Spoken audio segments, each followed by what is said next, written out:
Staff Sergeant John Carter never expected to become humanity's unofficial spokesman.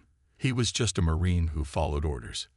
When Earth joined the Galactic Confederation 3 months ago, his unit was picked to join the first human military group in space.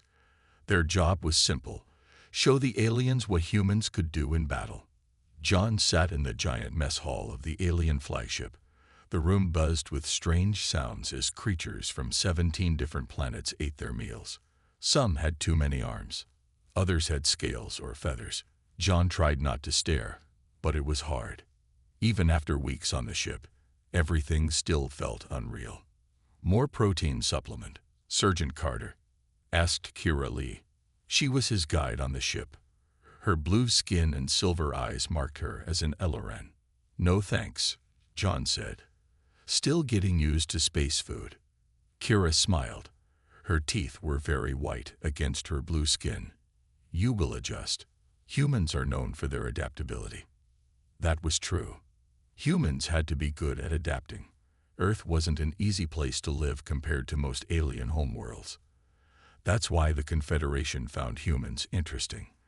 They called Earth a challenge world, a place where life had to fight hard to survive. "The war games begin tomorrow," Kira said. "Our leaders are very interested in human fighting methods." John nodded. 200 human soldiers had come on the U.S. Intrepid to join these military exercises. They would train with aliens to fight against something called the hive mind, a real enemy that threatened the whole Confederation. "We're ready," John said. "Captain Wright has us prepared for anything." A tall insect-like alien approached their table. The Hexalari stood nearly 7 feet tall with a hard outer shell and 4 arms. This one wore the marks of a high commander. "Staff Sergeant Carter." The Hexalari clicked its mouth parts as it spoke through a translator. "I am Commander Zex.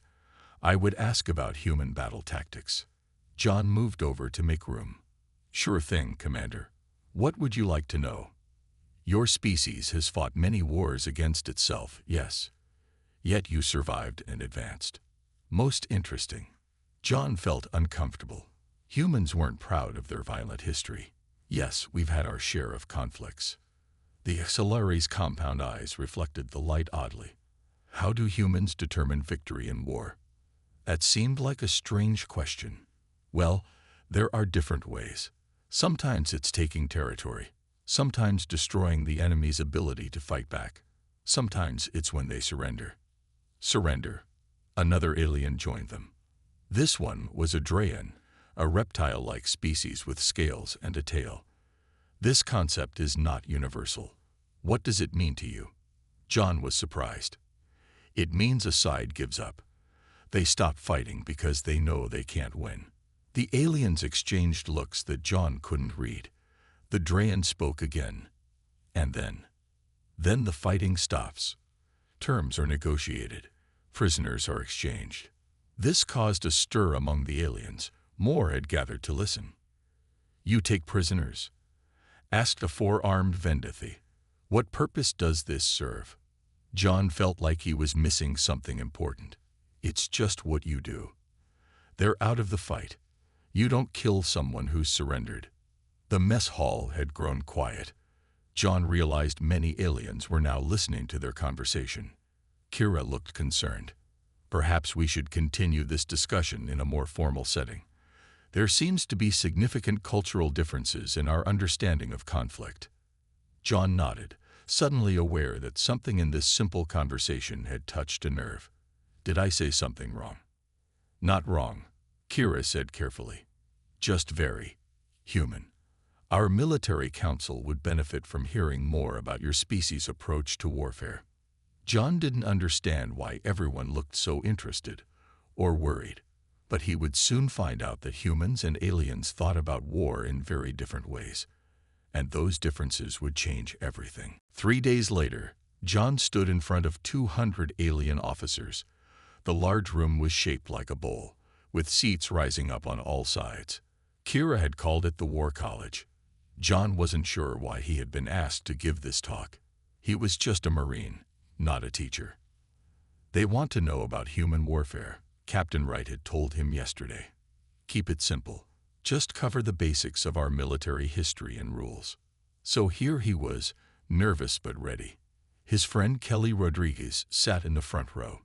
She gave him a thumbs up. "Thank you for inviting me," John began. "I'm going to talk about how humans fight wars and the rules we follow." The aliens watched him with different sets of eyes. Some had 2, others had 4 or 6. John took a deep breath and started his talk. He explained the major wars in Earth's history. He talked about how weapons changed over time. He described how armies were organized. The aliens seemed interested but not surprised. Then John reached the part about modern warfare. After World War II, nations agreed on new rules for war, he said. "We call them the Geneva Conventions. They list things that soldiers cannot do, even during war." A low murmur ran through the room. An important-looking Drayan with gold scales raised a hand. John recognized Admiral Vox from their briefings. "You have rules, restricting how you wage war?" the Admiral asked. His voice sounded confused. "Yes, sir," John replied. "Most countries follow these rules. They cover things like how to treat prisoners, protecting civilians, and what weapons are allowed." The room got very quiet. John looked at Kelly, who shrugged. He continued, explaining more details. "If a soldier breaks these rules, they can be charged with war crimes," John said. "For example, it's a war crime to kill someone who has surrendered. It's a war crime to torture prisoners. It's a war crime to use certain weapons like poison gas." The quiet in the room felt heavy now. John noticed some aliens whispering to each other. A few had left their seats. Had he said something wrong? "After World War II, we held trials for war criminals at Nuremberg," John continued. "Leaders who ordered terrible acts were put on trial. Many were found guilty and punished." By the time John finished his talk, at least a quarter of the aliens had left the room. The rest sat very still. No one asked questions. Admiral Vox approached John after the talk ended. The big reptile's face was hard to read. "Staff Sergeant, you have given us much to consider," Vox said. "These war crimes you describe, your species needed to make rules against such actions." "Yes, sir," John said. "History showed us what can happen without rules." "Most interesting," Vox said slowly, "that your species required formal agreements not to commit such acts." The Admiral walked away before John could respond. Kelly joined him at the front of the room. "That was weird," she said. "Did you see how they reacted when you talked about the Geneva Conventions?" "Yeah," John said. "Like I was telling them something shocking." "The blue guy next to me actually left when you mentioned chemical weapons," Kelly said. "He looked sick." John frowned. "I don't get it. Don't they have rules for warfare?" "Maybe they don't need them," Kelly said. Later that day, Captain Wright called John to her office on the U.S. Intrepid. Her face was serious. "Carter, we need to talk about your lecture," she said. "The Confederation High Command has requested an emergency meeting with our diplomatic team." "Did I say something wrong, ma'am?" John asked. "Not wrong," Wright said. "But you've created quite a situation. It seems the concept of war crimes is completely foreign to them." "I don't understand," John said. "From what we can tell," Wright explained, "none of the Confederation species have ever done the things we made rules against.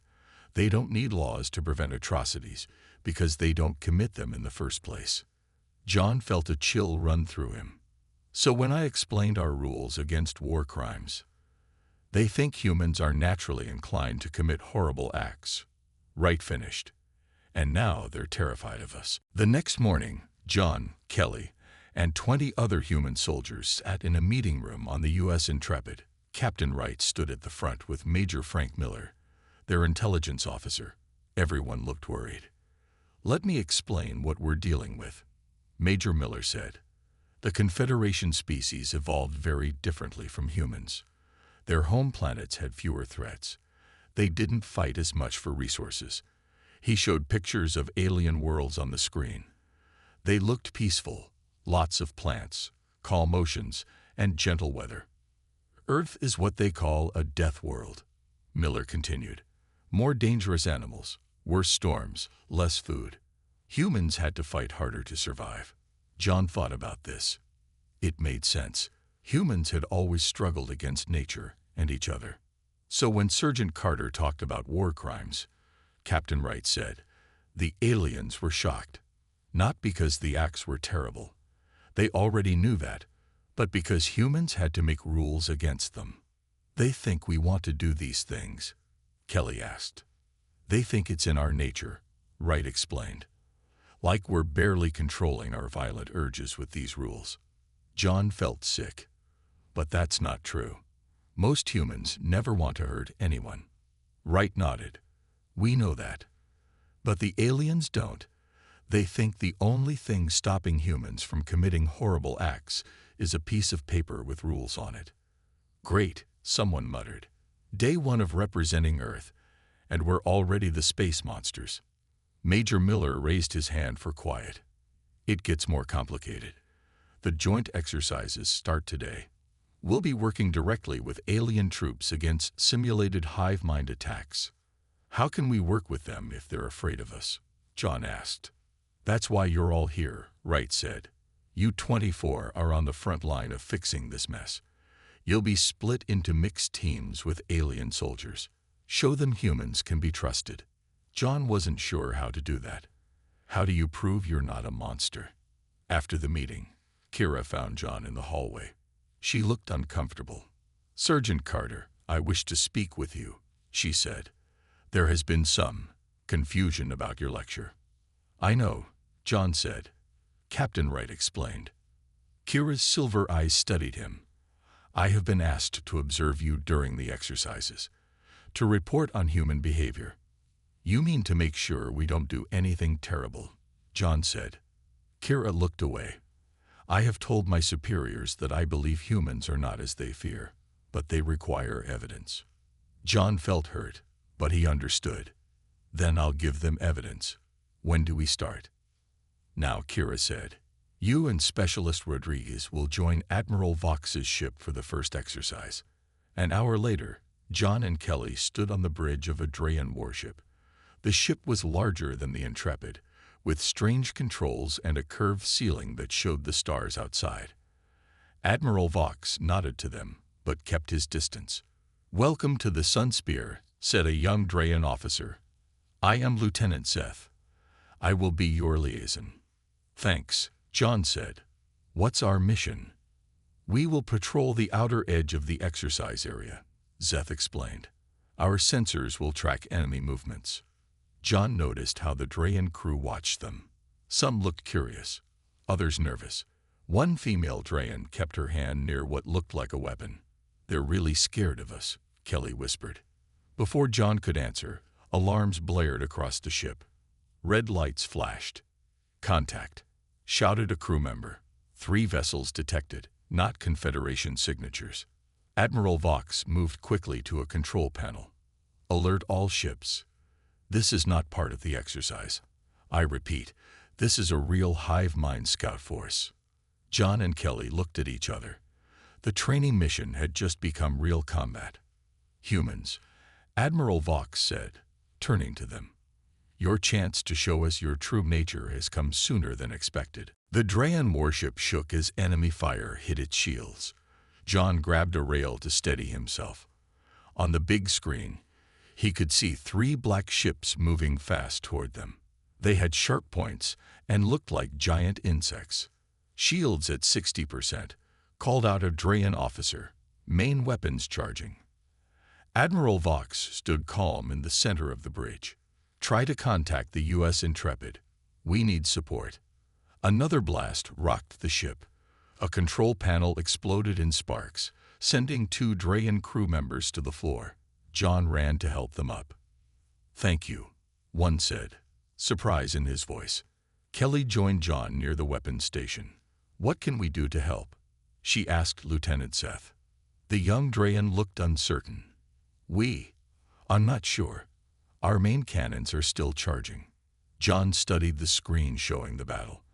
The hive ships were fast and moved in patterns that were hard to predict. The Sunspear was a powerful ship but too slow to catch them. "Can I see your ship layout?" John asked. Lieutenant Zeth brought up a 3D map of the warship. John spotted something interesting. "You have exhaust vents here and here," he pointed. "And you have damaged fuel lines in Section 4, right?" "Yes," Zeth said. "How did you know?" "I saw the damage reports," John said. "What if we vent some fuel plasma through those exhaust ports when the high ships pass by?" Admiral Vox overheard and came closer. "You suggest using our own leaking fuel as a weapon?" "Yes, sir," John said. "When they fly past those vents, we release the plasma. Their engines will ignite it, and boom." The Admiral's eyes narrowed. "This is a trap? Is this allowed under your war rules?" John nodded. "Completely legal. They're combat ships in active battle. This is just smart tactics." Admiral Vox thought for a moment, then nodded. "Do it." Kelly and John helped the Drayan crew set up the plan.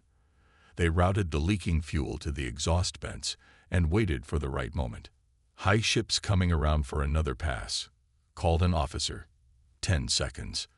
"Wait for it," John said. "Hand over the release button." "Wait. Now." The ship released a cloud of glowing blue plasma just as the high ship swooped past. The lead ship flew right through it, and its hot engines caused the fuel to explode. The blast caught the second ship too. Both spun out of control. "Direct hit," Kelly shouted. The bridge crew let out sounds of surprise and relief. "Third ship retreating," reported an officer. Admiral Vox approached John. "Impressive tactic, Sergeant. Creative but controlled." "Just doing my job, sir," John replied. "The Intrepid is sending fighters to finish the damaged high ships," Lieutenant Zeth announced. On the screen, small human fighters zoomed toward the crippled enemy vessels. John watched as they fired with careful precision, disabling the ships without destroying them completely. "Why don't they finish them?" asked a Drayan crew member. "They're salvageable," Kelly explained. "Captain Wright will want to capture them for intelligence." The crew watched as human Marines in spacesuits boarded the disabled high ships. They moved quickly and worked as a team. In 20 minutes, they secured both vessels and took several hive mind creatures prisoner. Admiral Vox received a message from Captain Wright. His face showed surprise as he listened. "The human boarding team suffered no casualties," he announced to the bridge. "They have captured 12 hive mind workers alive for questioning. They report the ships contain valuable intelligence." The Drayan crew looked at John and Kelly with new eyes. Not fear, but something like respect. Later, as they helped repair damage to the Sunspear, Lieutenant Zeth approached them. "I don't understand," he said. "Your team could have destroyed those ships completely. Why take the risk to board them?" "Because we don't just want to win," John explained. "We want to understand our enemy, learn their weaknesses. That's worth the risk." "And the prisoners?" Zeth asked. "What will happen to them?" "They'll be treated according to our rules," Kelly said. "Given food, shelter, medical care if needed. Even enemies deserve basic dignity." Zeth seemed to think about this. "Perhaps," he said slowly, "we have misunderstood humans in more ways than one." 2 days after the battle, John and Kelly were called to a meeting with the Confederation High Command. They walked through the huge doors of the command center on the main alien ship. Inside, leaders from all 17 alien species sat around a large round table. Captain Wright and Major Miller were already there. "Staff Sergeant Carter, Specialist Rodriguez," said Grand Admiral Telvin, the highest-ranking Solari officer. "Please join us."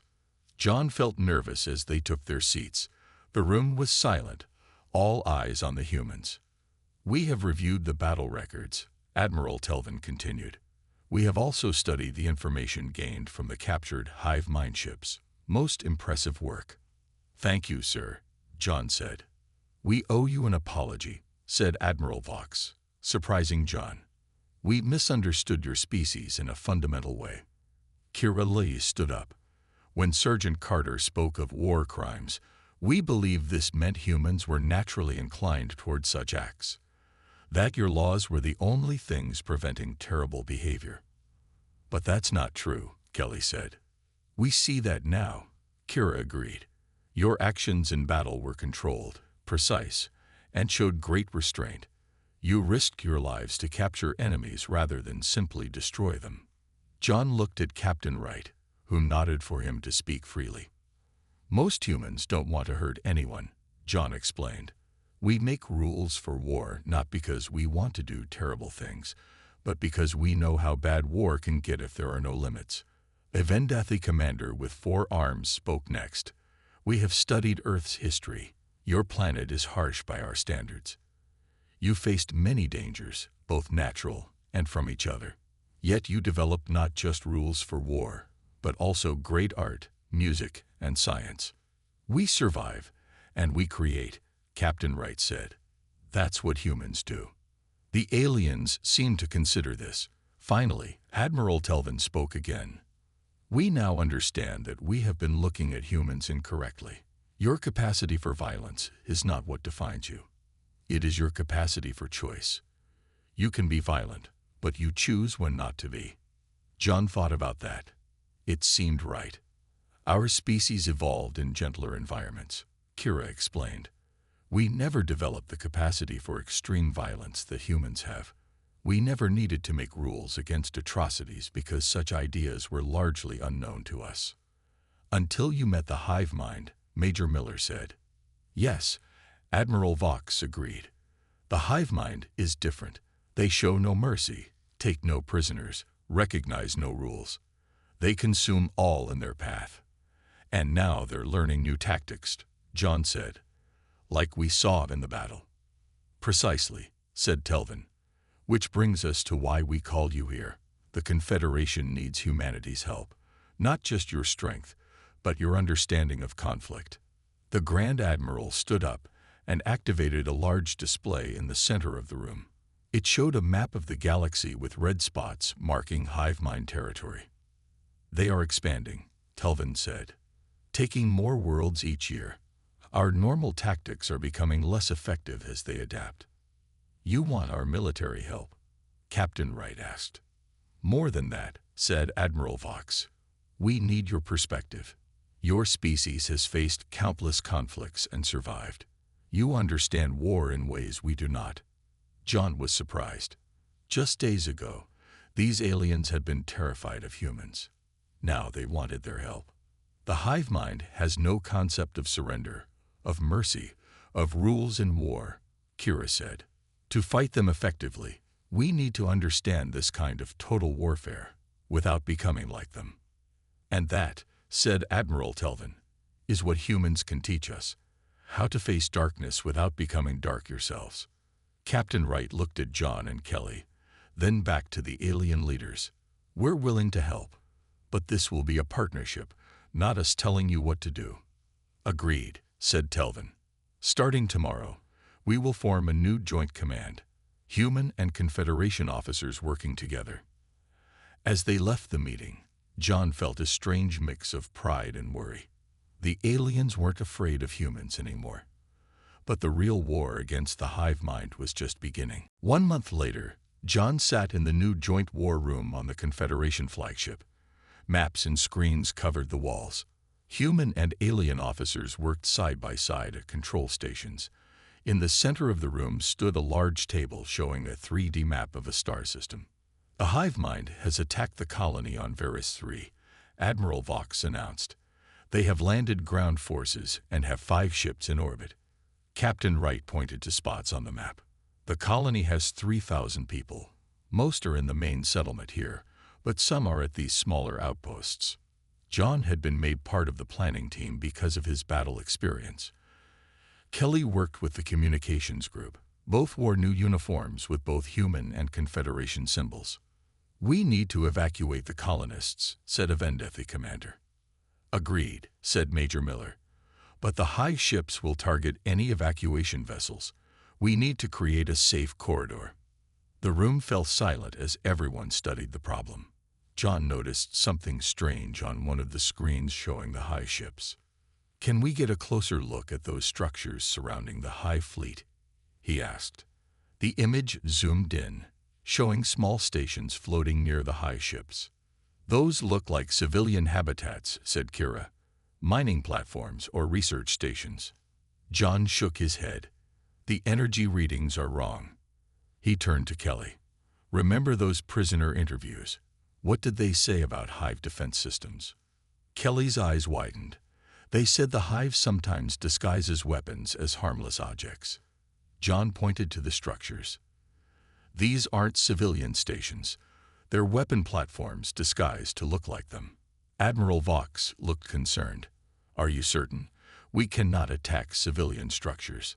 "They're not civilian," John insisted. "It's a trick to make you hesitate." The alien commanders looked troubled. This kind of deception was new to them. "We call this a false flag operation," Captain Wright explained. "Pretending to be something you're not to gain an advantage." "This is allowed in war?" asked an auxiliary officer. "No," John said firmly. "It's against our rules of war to disguise military targets as civilian objects. It's considered a war crime." The room grew quiet.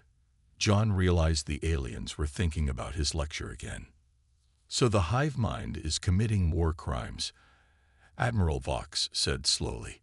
"Yes," John replied. "They're using our own rules against us. They've seen that we protect civilians, so they're disguising weapons as civilian structures." "How do you suggest we respond?" Admiral Telvin asked. John thought carefully. "We need to confirm their weapons first. Send in drones to scan them. Once we have proof, we target those platforms first, create a corridor for evacuation ships, and document everything to show they were legitimate military targets."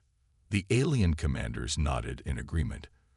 For the next hour, they planned the rescue mission. Humans suggested tactics while aliens provided information about the planet and hive mind behavior. 3 hours later, they watched from the war room as the plan unfolded. Drones confirmed John's suspicions. The structures were heavily armed weapon platforms.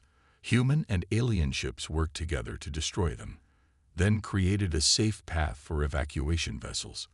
Ground teams, including both species, helped colonists reach ships. "Evacuation 80% complete," reported an officer. "All outposts secured." Then the main screen changed. It showed images of destroyed colonies and dead bodies. The hive mind was broadcasting these pictures to all Confederation channels. Several alien officers looked away, clearly disturbed.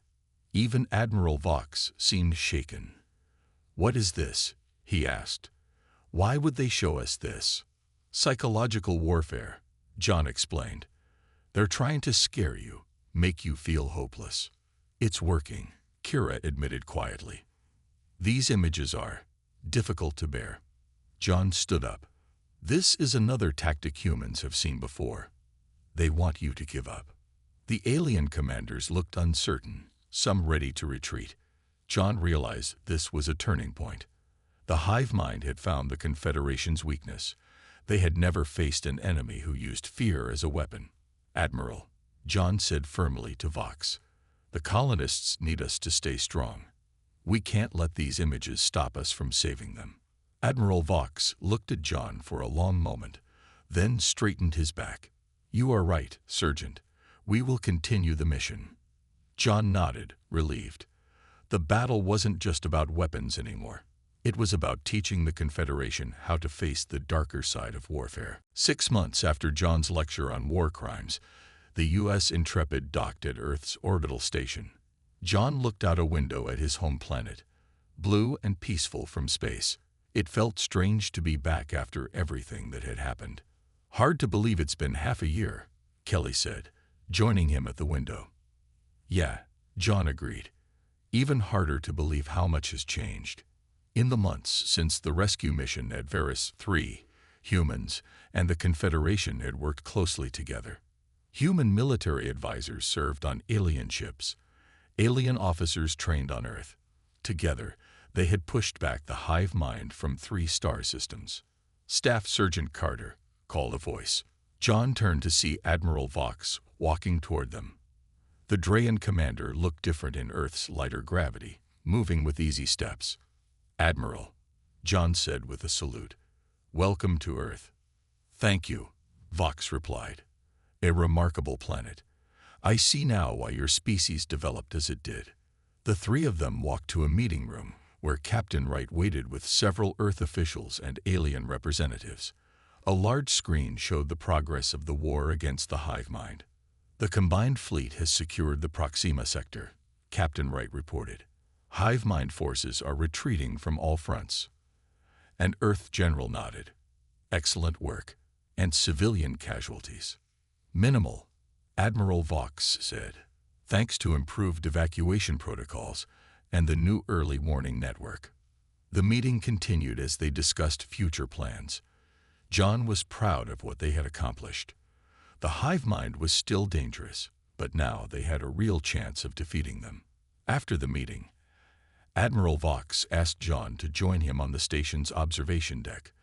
They stood looking at the stars, the Earth visible below. "I have been thinking about our first meeting," Vox said. "When you explained human war crimes." "I remembered," John said. "It didn't go well." Vox made a sound that John had learned was Drayan laughter. "No, it did not. We were terrified of humans after that." "And now?" John asked. "Now we understand," Vox said. "Your lecture terrified us because we thought you were describing what humans wanted to do.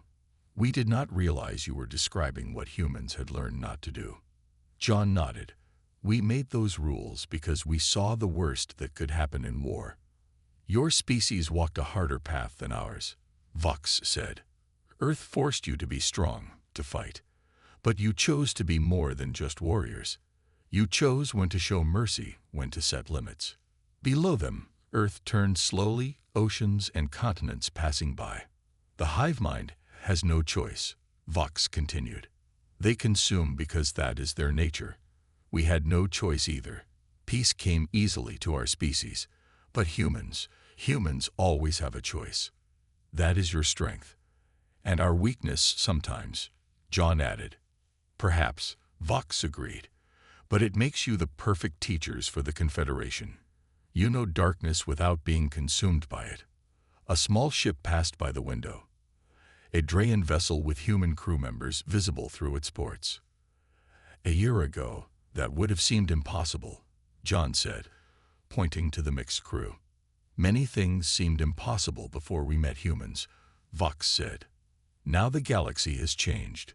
Later that day, John met new human recruits heading to Confederation ships. They looked young and nervous, just as he had been 6 months ago. "Any advice, Sergeant?" asked one young Marine. John thought about everything that had happened. The lecture, the battles, the hard lessons taught and learned. "Remember who we are," John said finally. "We're not just fighters. We're teachers now. The Confederation needs our strength, but they also need our restraint, our ability to face war without losing our humanity." As the new recruits boarded their ship, John watched Earth grow smaller in the distance.